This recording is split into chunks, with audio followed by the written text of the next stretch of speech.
It's Divas That Care Radio. Stories, strategies, and ideas to inspire positive change. Welcome to Divas That Care, a network of women committed to making our world a better place for everyone. This is a global movement for women, by women, engaged in a collaborative effort to create a better world for future generations. To find out more about the movement, visit divasthatcare.com after the show. Right now, though, stay tuned for another jolt of inspiration. Hi, welcome to Angels That Walk the Planet. I'm your host, Dawn Lloyd, and I'd like to present Angels That Walk the Planet. We have a book. This will be a podcast. We're going to bring you all the information that we can. The whole idea is to have your eyes open by the angels that are around you. Just because you don't see them as angels, don't mean they're truly not an angel. And I would like to also explain who I am and why I'm doing this. As I mentioned, I'm the host. My name is Dawn Lloyd. I lived with violence for 2/3 of my life. I was a child of domestic violence, and there was also trauma before I was born, as my mom had a gallbladder attack and almost died when I was born. From then on, it was nothing but trauma for me. So then I went on as a child of domestic violence. And then I married someone who was very similar to what my dad was, except for he was a weightlifter when I met him. I was also stalked by my in-laws. So the violence didn't stop till I was in my 50s. And I always knew down deep there had to be something more than what I was seeing. I felt I had a bigger purpose, but I had no clue what it was, especially as a kid and in my 20s. You just want to believe there's something better out there. Well, there truly was. Now, everything that's happened to me, I have turned it into a gift to help others. I've had guns, knives pulled on me. I've been threatened by my in-laws. Father-in-law tried to sleep with me. The list just goes on. But that's not who I am. But that was the calling I would have on my life, to help others. So as I got out, which was in my 50s, the most amazing people showed up in my life. Now, one thing that you'll hear so many people say is, why didn't you leave? I was married for 19 years. I've been divorced since 2004. And I'm not really sure the date, 2 or 3 years after divorce, if that long.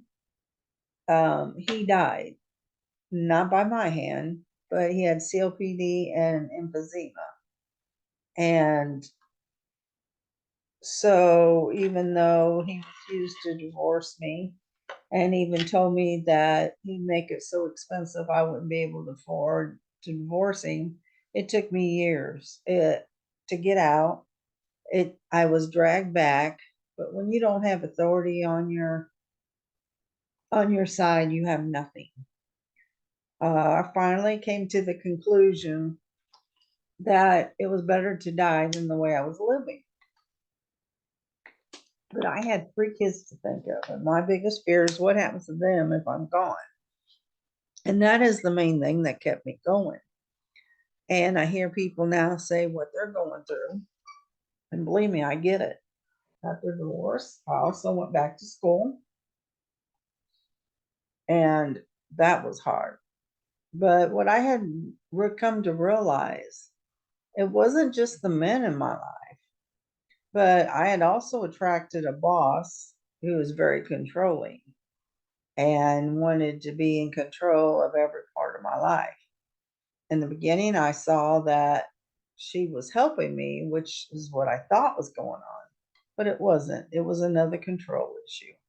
Also, one thing I want you to realize, we grew up in a time that you see boys as the one take after their fathers, but the girls can too. So whether it's the male or female, it's up to us to break those chains that bind our kids so that they have a better life.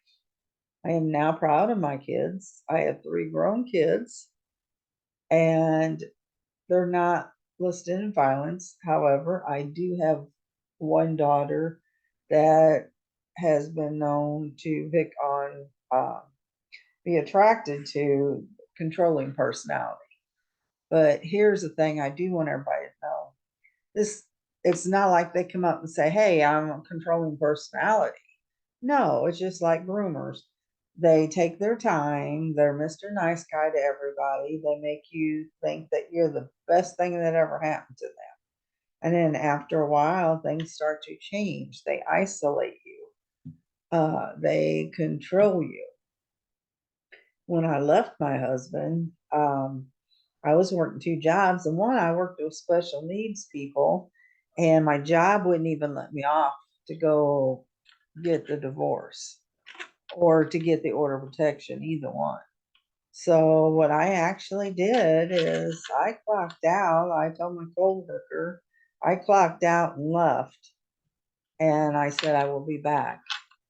They threatened to fire me, and at that point I didn't care. But I had to take my kids in 3 different directions, each an hour apart, so he could not get all of us at once. And I figured if I went back, he would be coming after me and he wouldn't bother about the kids. Pretty much that's what happened. I even had a police officer when I took my son to see his dad. I didn't want him to, but he did. He wanted to see him, but not because he loved him. But a kid at that age, he was young, still in school, he knew his dad didn't care and he could go do whatever he wanted. Well, I kept calling, my son wasn't there, so I called the police and I even brought my divorce papers. And the cop threatened to give my child to his father since I brought him down. And I said I had hoped he would talk to him. And it's not always easy for a woman to raise a boy, and vice versa. It's not easy for a man to raise a woman, or a girl, because you can't think like those. I could not think like a boy. And there's been a lot of single mothers who've done a great job with their boys.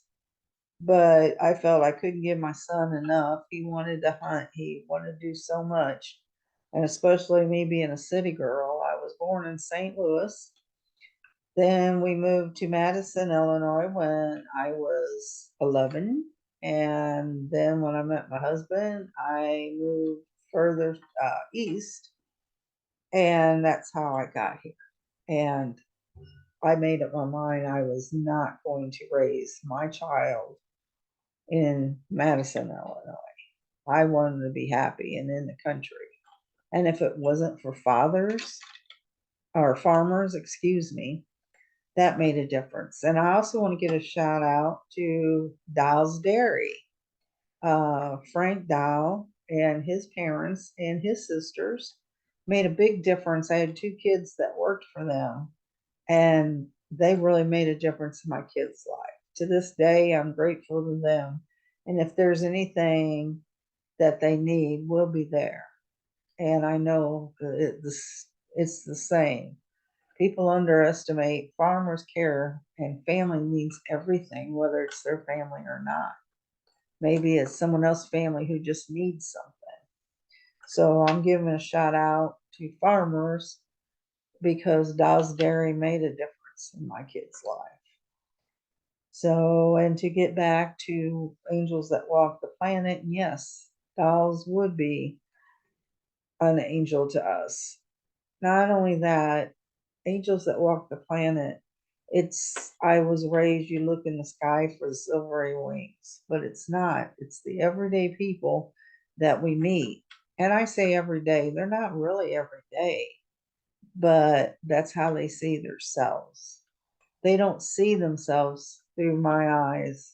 And that's what I want to bring you. These angels that can see through my eyes and others who have totally changed. So as you see, as I got out, the most amazing people showed up in my life. And it might be one thing they said, it might be one thing they did, but it was amazing. And it still is to this day. I'm grateful and I'll always be grateful. Divas That Care Network, I'm also grateful to them to get this opportunity, to get the word out so people are open to it. Angels That Walk the Planet is exactly that. People who are making a difference. We hear all the bad in the world, but we don't hear the good. So this is what it's all about. And I want you to laugh. Maybe somewhere along the line you cry. And if you cry, that's okay. But I want it to come from a place of love, not of fear. And the first interview you're going to see where a coach friend of mine interviews me. This way you can understand what the project's about. And then the second one, you may think that, oh no, here she comes again. But the second one is just her and why she does what she does. And as you hear how I interview, you hear how she changed my life. So that's the whole thing. And we will be having several books that come out. This one we're getting ready to put out called Angels That Walk the Planet. And each book, we will have someone we want to honor for making a difference in people's lives. And we already have that picked out. I want to give a shout out to Jo Dibley. There's so much about her story that is amazing. And you'll hear people that talk about her because we've asked for a few people to say what they think about her. So each book will have an angel that's being honored. I'm honored to do this, honored to help people. This story, this book, this podcast isn't about me, but it's about the people that we can help. And that's what I want to do. So sit back and enjoy. And I hope you'll keep coming back because there's many layers to this gift called the Angels That Walk the Planet. Thank you very much. Thanks for listening. This show was brought to you by Divas That Care. Connect with us on Facebook, on Instagram, and of course on divasthatcare.com, where you can subscribe to our newsletter so you don't miss a thing.